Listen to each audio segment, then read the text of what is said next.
ছোট্ট এই দোয়াটি যদি কোনো ব্যক্তি প্রতিদিন একবার করে পাঠ করতে পারে, ওই দিন সে ইচ্ছা করলেও কোনো পাপ করতে পারবে না। মানে পাপ করার ক্ষমতা সে হারিয়ে ফেলে, শয়তান তার কাছ থেকে অনেক দূরে চলে যায়। নবীজি বলছেন, যদি কোনো ব্যক্তি এই দোয়াটা মাত্র একবার পাঠ করে, যেদিন সে পাঠ করবে ওই দিন শয়তান চিৎকার করে কাঁদতে থাকে, চিৎকার করে আওয়াজ দিয়ে বলতে থাকে যে আজকে সারাদিন তুই আমার ওয়াসওয়াসা থেকে মুক্ত হয়ে গেলি। আমি ইচ্ছা করেও আজকে তোকে আর ধোঁকা দিতে পারবো না, তুই আজকে আর কোনো পথভ্রষ্টের কাজ করতে পারবি না, তুই সেটা আমার কাছ থেকে মুক্ত হয়ে গেলি। মানে এই দোয়াটার এতটাই পাওয়ার, এতটাই ক্ষমতা আল্লাহ পাক দিয়ে দিয়েছেন। অতএব আমরা এই দোয়াটা মুখস্থ রাখবো, ছোট্ট একটি দোয়া মুখস্থ করে প্রতিদিন আমরা তেলাওয়াত করব। আমরা কিন্তু অনেকেই আছি পাপ ছাড়তে চাই, কিন্তু আমরা এমন কিছু দেখি বা এমন কিছুর সম্মুখীন আমরা হয়ে যাই, ওটা দেখার পরে আমরা নিজের উপরে নিজের কন্ট্রোলটা হারিয়ে ফেলি, তখন আমরা পাপ করতে বাধ্য হই বা পাপ শয়তান আমাদেরকে করিয়ে ফেলে। এজন্য যদি আমরা প্রতিদিন অন্তত ফজরের নামাজের পরে এই দোয়াটা যদি পাঠ করতে পারি, তাহলে আমরা কিন্তু শয়তান থেকে মুক্ত থাকবো ওই দিন সারাদিন। আর শয়তান থেকে মুক্ত থাকার কারণে আমরা ইচ্ছা করলে ওই দিন পাপ করতে পারবো না। নবীজি এই দোয়াটা শিখিয়েছেন, আউযু বিল্লাহিল আযীম, আউযু বিল্লাহিল আযীম ওয়া বিওয়াজহিল কারীম ওয়া সুলতানিহিল কাদীম মিনাশ শাইতানির রাজীম।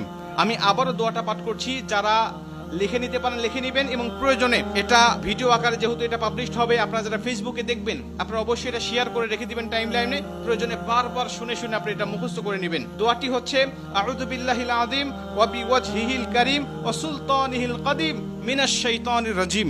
এই দোয়াটা আপনি মুখস্থ করে নেবেন, আর এই দোয়াটা পড়ার কারণে কিন্তু শয়তান থেকে আপনি মুক্ত থাকবেন। আর শয়তান যেহেতু আমাদের প্রকাশ্য শত্রু, এই শয়তান কিন্তু আমাদেরকে জাহান্নামে নেওয়ার জন্য, জান্নাত থেকে আমাদেরকে বিরত রাখার জন্য বারবার চেষ্টা করছে। আমাদের সামনে থেকে, পিছন থেকে, ডানে থেকে, বামে থেকে, সব জায়গা দিয়ে কিন্তু শয়তান আমাদেরকে ধোঁকা দেওয়ার জন্য সদা ব্যস্ততা। আল্লাহর সাথে সে চ্যালেঞ্জ করে আসছে, আল্লাহকে বলছে, আল্লাহ প্রয়োজনে তুমি জান্নাতের সংখ্যা কমিয়ে ফেলো, জাহান্নামের সংখ্যা বাড়িয়ে দাও, কারণ আমি মানুষগুলোকে যেভাবে ধোঁকা দেব, এই ধোঁকায় সে বোকা হয়ে তোমার ইবাদত আর গোলামি সে করবে না, সে নিঃসন্দেহে পথভ্রষ্ট হয়ে যাবে। এই জন্য শয়তান থেকে মুক্ত থাকার জন্য আমরা কিন্তু সর্বসময় এই দোয়াটা পাঠ করবো প্রতিদিন। অন্তত একবার এই দোয়াটা আমরা পাঠ করলে আমাদের কাছ থেকে শয়তান মুক্ত হয়ে যাবে, আমরা শয়তান মুক্ত জীবন যাপন করব। আর আমাকে যদি শয়তান ওয়াসওয়াসা না দেয়, ওই দিন কিন্তু আমি পাপ করতে পারবো না, ইচ্ছা করলে পাপের কোনো কথাই আমার মধ্যে আসবে না। কারণ আমরা জানি, ছোট্ট এই দোয়াটি যদি কোনো ব্যক্তি প্রতিদিন একবার করে পাঠ করতে পারে, ওই দিন সে ইচ্ছা করলেও কোনো পাপ করতে পারবে না। মানে পাপ করার ক্ষমতা সে হারিয়ে ফেলে, শয়তান তার কাছ থেকে অনেক দূরে চলে যায়। নবীজি বলছেন, যদি কোনো ব্যক্তি এই দোয়াটা মাত্র একবার পাঠ করে, যেদিন সে পাঠ করবে ওই দিন শয়তান চিৎকার করে কাঁদতে থাকে, চিৎকার করে আওয়াজ দিয়ে বলতে থাকে যে আজকে সারাদিন তুই আমার ওয়াসওয়াসা থেকে মুক্ত হয়ে গেলি। আমি ইচ্ছা করেও আজকে তোকে আর ধোঁকা দিতে পারবো না, তুই আজকে আর কোনো পথভ্রষ্টের কাজ করতে পারবি না, তুই সেটা আমার কাছ থেকে মুক্ত হয়ে গেলি। মানে এই দোয়াটার এতটাই পাওয়ার, এতটাই ক্ষমতা আল্লাহ পাক দিয়ে দিয়েছেন। অতএব আমরা এই দোয়াটা মুখস্থ রাখবো, ছোট্ট একটি দোয়া মুখস্থ করে প্রতিদিন আমরা তেলাওয়াত করব। আমরা কিন্তু অনেকেই আছি পাপ ছাড়তে চাই, কিন্তু আমরা এমন কিছু দেখি বা এমন কিছুর সম্মুখীন আমরা হয়ে যাই, ওটা দেখার পরে আমরা নিজের উপরে নিজের কন্ট্রোলটা হারিয়ে ফেলি, তখন আমরা পাপ করতে বাধ্য হই বা পাপ শয়তান আমাদেরকে করিয়ে ফেলে। এজন্য যদি আমরা প্রতিদিন অন্তত ফজরের নামাজের পরে এই দোয়াটা যদি পাঠ করতে পারি, তাহলে আমরা কিন্তু শয়তান থেকে মুক্ত থাকবো ওই দিন সারাদিন। আর শয়তান থেকে মুক্ত থাকার কারণে আমরা ইচ্ছা করলে ওই দিন পাপ করতে পারবো না। নবীজি এই দোয়াটা শিখিয়েছেন, আউযু বিল্লাহিল আযীম, আউযু বিল্লাহিল আযীম ওয়া বিওয়াজহিল কারীম ওয়া সুলতানিহিল কাদীম মিনাশ শাইতানির রাজীম।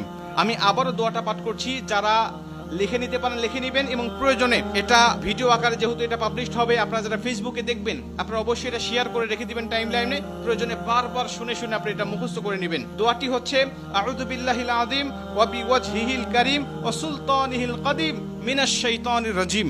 এই দোয়াটা আপনি মুখস্থ করে নেবেন, আর এই দোয়াটা পড়ার কারণে কিন্তু শয়তান থেকে আপনি মুক্ত থাকবেন। আর শয়তান যেহেতু আমাদের প্রকাশ্য শত্রু, এই শয়তান কিন্তু আমাদেরকে জাহান্নামে নেওয়ার জন্য, জান্নাত থেকে আমাদেরকে বিরত রাখার জন্য বারবার চেষ্টা করছে। আমাদের সামনে থেকে, পিছন থেকে, ডানে থেকে, বামে থেকে, সব জায়গা দিয়ে কিন্তু শয়তান আমাদেরকে ধোঁকা দেওয়ার জন্য সদা ব্যস্ততা। আল্লাহর সাথে সে চ্যালেঞ্জ করে আসছে, আল্লাহকে বলছে, আল্লাহ প্রয়োজনে তুমি জান্নাতের সংখ্যা কমিয়ে ফেলো, জাহান্নামের সংখ্যা বাড়িয়ে দাও, কারণ আমি মানুষগুলোকে যেভাবে ধোঁকা দেব, এই ধোঁকায় সে বোকা হয়ে তোমার ইবাদত আর গোলামি সে করবে না, সে নিঃসন্দেহে পথভ্রষ্ট হয়ে যাবে। এই জন্য শয়তান থেকে মুক্ত থাকার জন্য আমরা কিন্তু সর্বসময় এই দোয়াটা পাঠ করবো প্রতিদিন। অন্তত একবার এই দোয়াটা আমরা পাঠ করলে আমাদের কাছ থেকে শয়তান মুক্ত হয়ে যাবে, আমরা শয়তান মুক্ত জীবন যাপন করব। আর আমাকে যদি শয়তান ওয়াসওয়াসা না দেয়, ওই দিন কিন্তু আমি পাপ করতে পারবো না, ইচ্ছা করলে পাপের কোনো কথাই আমার মধ্যে আসবে না। কারণ আমরা জানি